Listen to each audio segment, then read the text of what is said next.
Let's get into a little shite.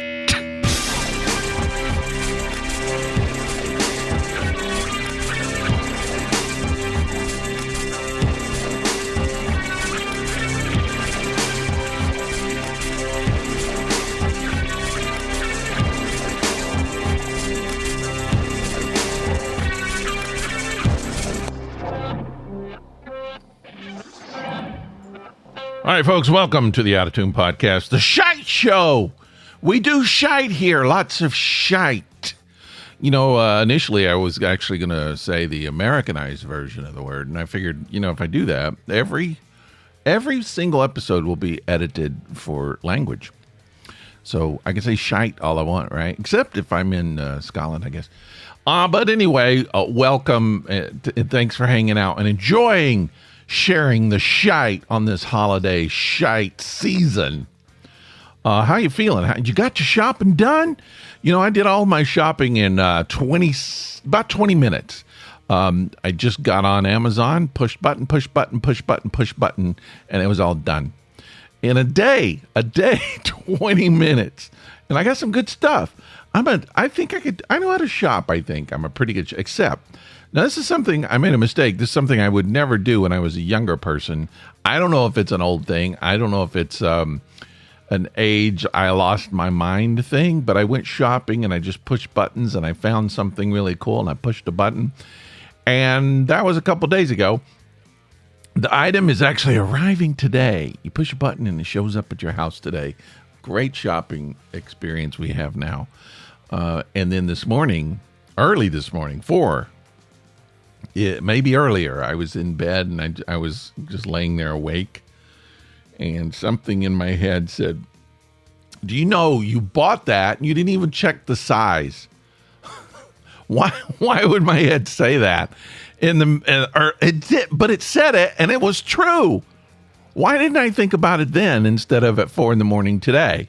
So the item is supposed to be here today. I didn't even look at the size. I just pushed a button. It's ridiculous. I don't shop that way. I do now, but I used to not shop that way. So I thought, well, maybe it's a one size fit all, which is stupid. And maybe I just accidentally just pushed the button and it was her size, which is also stupid. So I thought I'll check, and I got online and it's not. So when it comes today, I just got to turn around and send it right back. I already ordered another one. These are the things you can expect as you get older, people. I feel like sometimes that I'm in good shape. You know, I just think, okay, I'm fooling everybody. I'm a young man now. It won't take a whole lot of time just in my presence to realize it's not true. But I do like to kind of think that maybe people will be mistaken and think that I'm a younger man. I'm not as old as I think. And I'm not afraid of, and neither do I try to hide my age. I don't care. I love being the age that I am. I don't mind it at all. I don't understand certain things.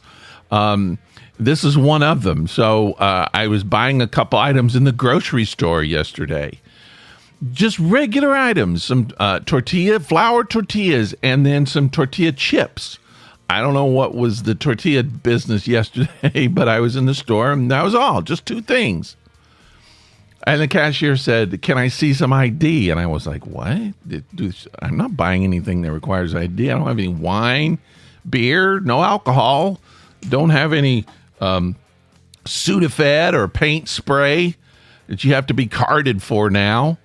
Who knows what's going to be in the future? But right now, they'll get you if you buy certain things and you're underage. So I don't know. So I don't know the rules anymore. So I rarely question. I'm like, all right, here's my ID.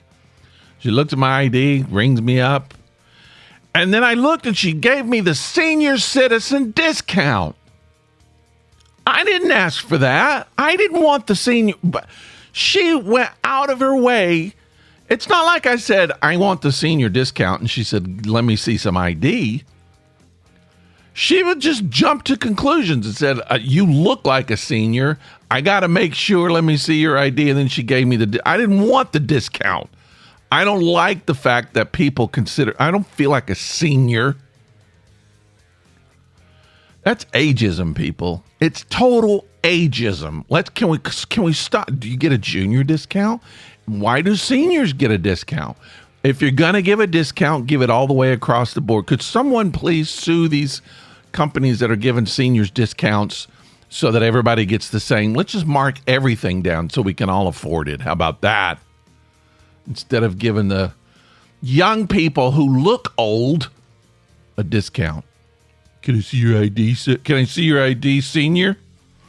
I don't want it. I don't want this. I've actually been like, I go to Goodwill all the time and they always try to give me the discount. I'm like, I don't want your discount. I'm not a senior. I mean, I guess maybe I am, but it depends on your rules. Some people say 55 is a senior, right? Or 50. That's worse. Like one guy this is what I like. This is the way to handle it.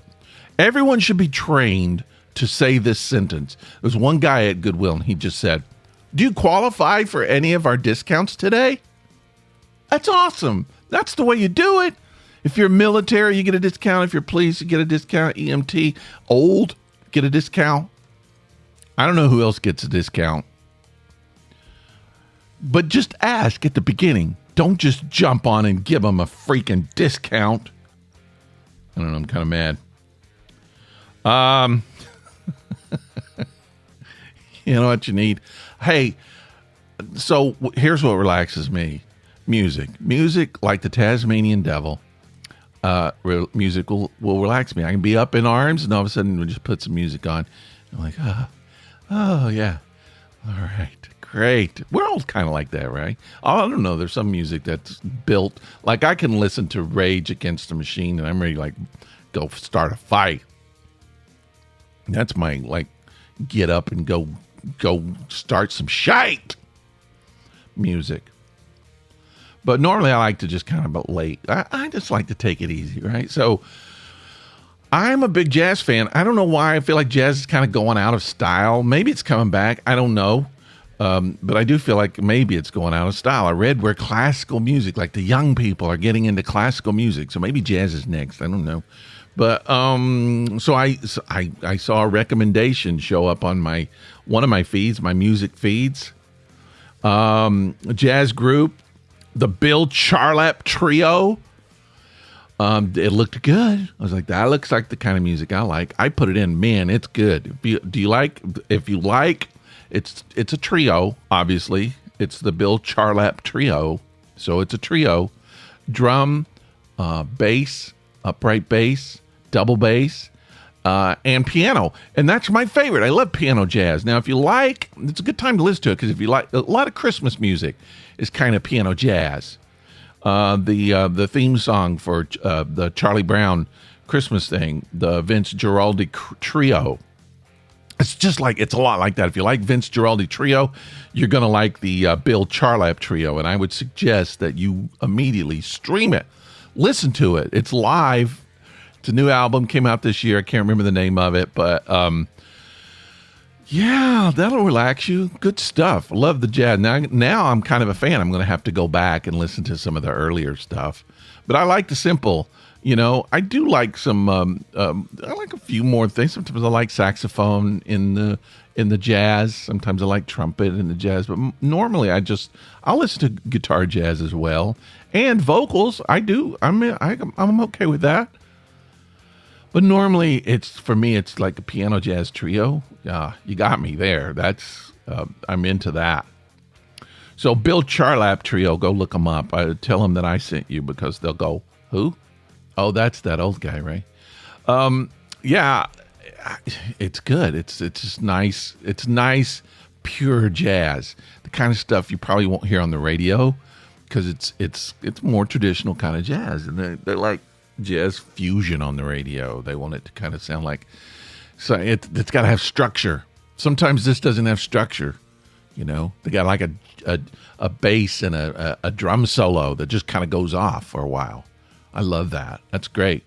There's a new jazz club coming to Atlanta. I cannot wait for this. Live jazz just down the street from me. Oh, that's where I'll be. If you want to find me, I'll be right there listening to the Bill Charlap Trio if he shows up. My music this year, you don't care, do you? No one really cares about everybody else's music. I think we think people care more than they do, but the reality is I have a podcast, so I can say it. I can broadcast my favorite music. If you don't want to hear it, plug your ears. All right, this is my top 5 of the year. This is they do that every year. They kind of tell you, and there's no surprises. Okay, I'll take it back. There's a couple of surprises which I'll go over. My top artist of the year, Venus Hum. Look, I discovered this group a couple of years ago, and I've just kind of been obsessed with them since. It's my kind of music. It's kind of jazzy to me. It's electronica. It's techno. But it's got a jazz feel to it. And dang, I love it. And I actually said, dang it. I love that. It's that kind of, if you like techno jazz, people, get into them. They're old. I don't think they get the senior discount at this point. They're youngsters. They're still youngsters in their 30s, 40s. I don't know. But they don't tour much anymore, maybe ever, but they do albums and they're great. I feel like this doesn't happen a lot. You know how sometimes you really like an artist, and as they get older, their music kind of starts going down. I could mention some names of bands. I'm not going to, but it's just like, okay, that's all right. But I like their earlier stuff better. You know, that happens, I feel like, most of the time. This band, in my opinion, they're getting better. And I think they're going to have an album come out this year. And if it's better than the one that came out 2 years ago, or 3, it's amazing. Because I think that one was maybe, it's in my top 2 favorite albums of all time. Venus Hum, number 1 band. Number 1 artist of 2024 for me. I listened to them a lot. They were like way, way ahead. And then after that, this one kind of surprised me, The Police. Now, The Police is my favorite band, but I don't listen to them that much because I've already heard everything they've done pretty much. I don't know how what did I listen to? I don't know how they weaseled their way up to number 2, but they did. So Venus Hum 1, The Police 2, number 3 was Jason Isbell, who's also, he's like also one of my favorite artists. I figured he would be number 2. He slipped to number 3. Sorry, Jason, I don't know what happened. What happens is a lot of times I'll listen to an album and then I'm too lazy to take it off. I just keep playing it over and over and over and over. And I think that might be what happened. And The Police just kind of worked their way up into the number 2 spot. The number 3 and 4, really did surprise me. I mean, I understand it, but it kind of surprised me. Number 4 was Tears for Fears. Number 5 was The Cure. Now, here's the thing. Makes me sound, number 1, a lot more 80s. Not than I am, but a lot more 80s than I listened to. I didn't listen to that much, I thought.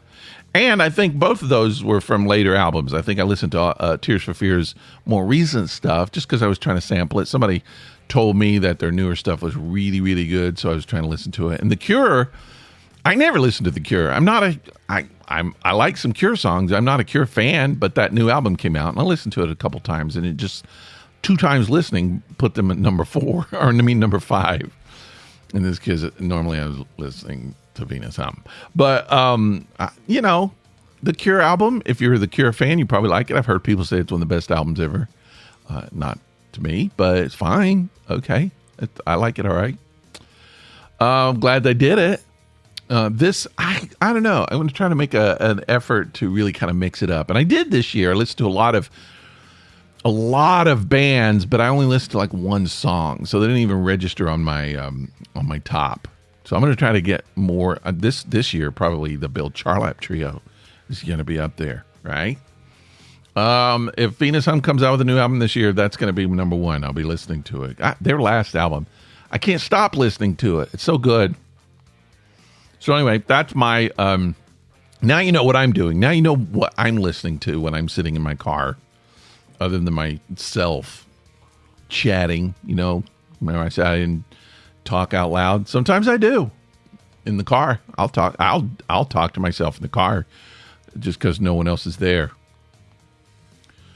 Sometimes I feel like I'm on the wrong planet. Do you feel that you're on the wrong? And today more so that this is gonna. I don't want to be preachy, but I just gotta say I just feel like morals are upside down, and I'm not trying to say everybody should be a moral person. I don't know, just like being a human being, and I don't understand the whole thing with the guy that shot the insurance guy. Terrible thing. Sure, you could go, well, I know why he was mad. All right, but just should that lead to murder? I don't think so. And a lot of people who I respect, a lot of people who've been the voice of reason in the past, especially when it comes to like gun control and shooters and things like that, have suddenly kind of not necessarily embraced him and come out and said he should have done it, but they just have this kind of weird kind of wink, wink, ha ha ha thing, and I don't get it. I don't understand that. I mean, a few years ago, that guy Kyle, somebody shot people on the street, liberals. He went out and decided he was going to shoot liberals. And he did. He went out and he shot liberals on the street. He decided he was going to do it, and he did it. And then people condemn him, right? And they should. He went through this trial, and he was found not guilty, and then became this kind of hero to gun people. And okay, I mean, I'm not even going to get into it, but it's just, you just look at it and go, something's not right here, right? Most people say that. But then the people who really kind of, for a long time, I heard saying this isn't right. Suddenly they're saying that this is right. This guy shoots an insurance guy, a CEO. Well, it's not right. It's not, unless he was defending himself from being attacked or harmed in some, it's not right.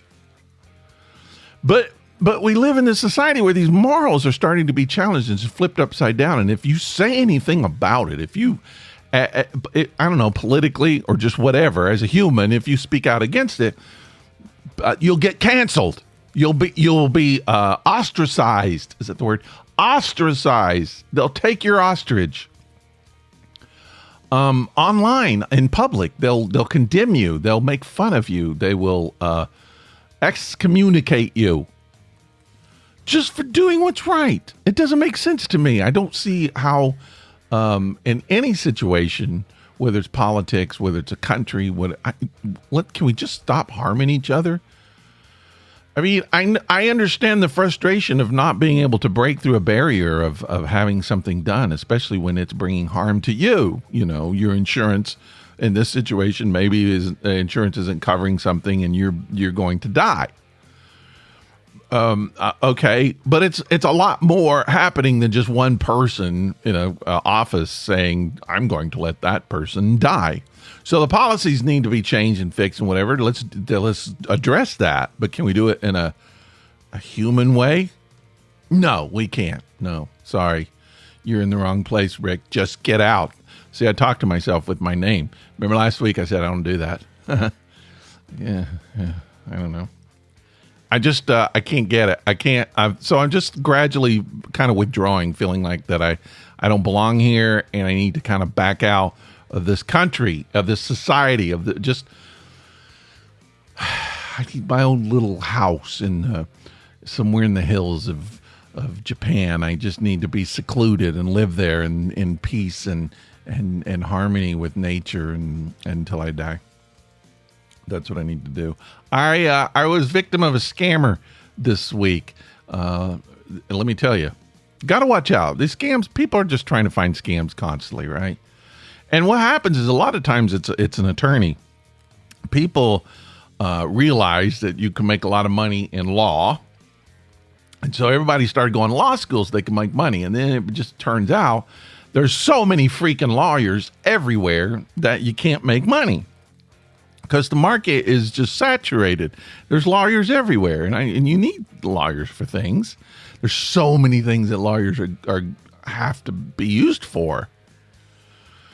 But because there's so many of them, they all need work. They all need jobs. And of course, it brings the pay down as well because there's more competition. So lawyers have to get inventive. They have to figure out ways to, and you see it on TV all the time. They're suing drug companies, suing hospitals, suing doctors, suing whoever. Like, did you use baby powder when you were pregnant? They're looking for ways to do it. And So a few years ago, I started hearing about patent trolls, and they were targeting podcasters, and I know that like Adam Carolla and Mark Maron's podcast, two of the more popular ones, were targeted, and I know some others as well, and they try to get money from you.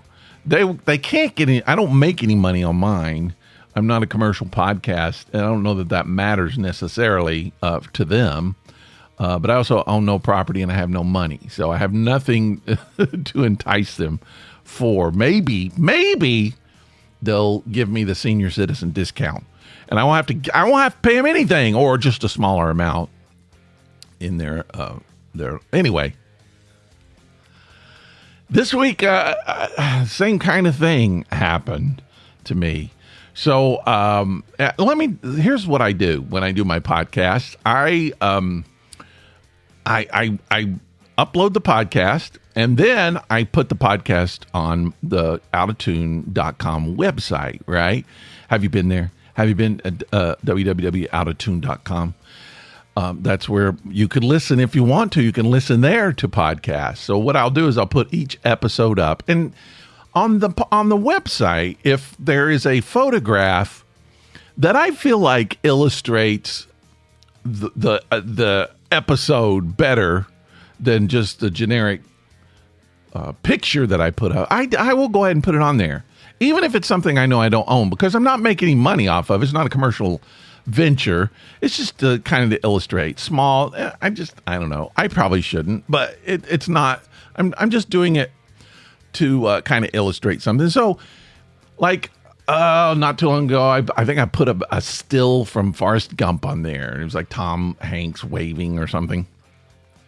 Forrest Gump waving at you.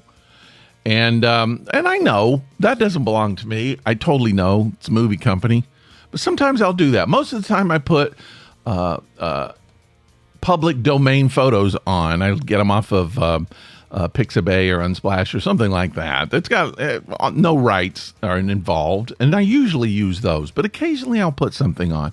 And so a few episodes ago, you might remember, I just to illustrate, I was being goofy, being silly. I don't know. Oh, it was like when I had a little a break, and I came back, and I was just like, I think it was called like The Return or Coming Back or something like that. And I used the photograph of Trump with his fist in the air after he got shot in the ear, and he's bleeding on one side of his face, and it was just a small little photograph, and I just thought that's kind of funny, him coming back triumphant or whatever, the triumphant return, and I put the picture of Trump on there.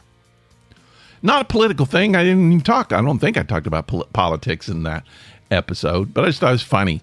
And so this past week, I get an email from some company, and they're like, you are using a photograph illegally. You don't have rights. It belongs to Associated Press. I'm like, oh, yeah, I know. All right, I'll take it down. And I'm reading, and they're like, you have to take it down, and you have to pay us $350. Oh, really? Now, I look at this company. It is an Associated Press. They don't own the photograph. Why should I pay them? They have no rights to it. All they've done is they've just realized somehow they believe that I've used the photograph illegally. They've decided I have. And now they're going to challenge, and they're going to try to embezzle, blackmail. Isn't that illegal?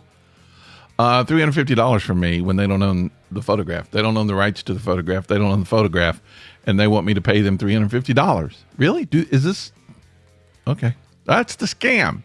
These attorneys have worked this out. We can just comb the entire internet for things. Well, I don't know, pictures we believe someone's using illegally. They don't have the rights to that. We believe. And we're going to sue them, and that's how they're making their money now. So I made the photograph more of an art piece. I'm not using the original photograph. I took it down. I'm not sending them a dime. But look out, people. They're always looking for things now. I think even when if I legitimately had the rights. I think they would try to figure out a way to still do this. So anyway, it's no longer online. I think they're going to try to come back, and if they do, they'll hear choice words from me. All right. Let me tell you, this is the way my life is. Now, that's one example. And I say this all the time. My life is just a series of misadventures. And I think everybody believes that and says that about their life to a certain extent. But I think mine really, really is. But I don't like to talk about it because it kind of starts sounding a little bit like whining. But yesterday, so I did some art for a client, and I had to do a delivery. I had to take the art to the person. And we had agreed to meet at in a park. Now, I'd never met this person. I don't know who this person is. And but they suggested we meet in a shopping mall or shopping center's parking lot. And then that was good. It's kind of close to me. And so we made that agreement at 1:30 and like, let's go meet. And that was fine. So I got the art loaded up and I took off, went there. And on the way, I guess the person realized, like me, that I don't know them. They don't know me. They don't know. How are we going to know each other? And so the person says, I'm in a red Honda Accord, and I'll be in the first row. Okay, that's easy.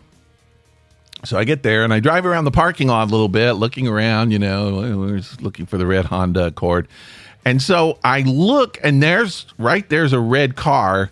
It's in the fire lane, which I consider that the first row, kind of. It's not a row of parking, but it's a row right in front of the building. So that I think this could be it, red car, but I don't know what it is. So I kind of look at the front, and I see it has a Honda decal. I'm thinking, okay, that's good. So I kind of do a little turn in the parking lot, come around to the other side of the car, and the car has their trunk opened up, and there's a person standing there, a woman. I'm looking for a woman, and this is a woman. She's standing there. She looks kind of like a businesswoman, and I'm looking for a businesswoman. And she has her arms crossed, and she looks like she's waiting on someone. Her trunk is open. I look down, and it says Accord. It's a red Honda Accord. The front row lady standing there with her arms crossed, waiting for someone, and her trunk is open. She's waiting for me. Got to make a delivery. Awesome. So I get out of the car, and I see her, and I think she's going to immediately smile and say hi, and she doesn't. She looks at me, and I just say, "Are you Mary?" And she looks at me and goes, "No." What? You have all the requirements except the charming personality.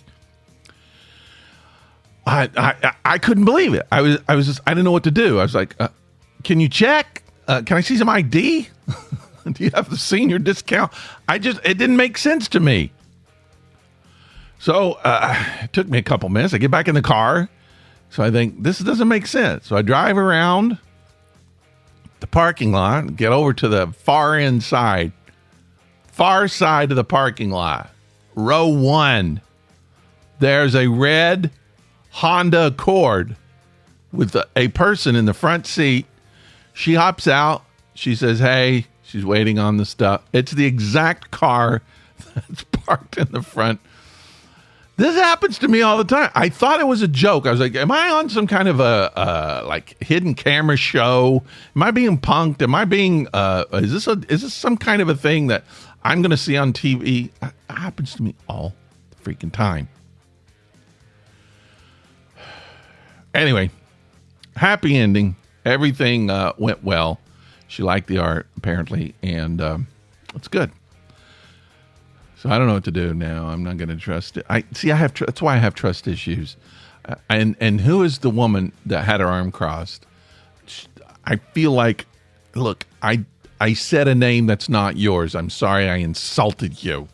Okay? You shouldn't have been there with your trunk open. I don't know who she was waiting on, but she certainly wasn't waiting on me. Well, who are you waiting on? Are you waiting on me? I don't think so. You waiting on Santa? Oh, that's right. All right. Hey, I'm going to do a show next week before Christmas, I'll bet. We'll see you then.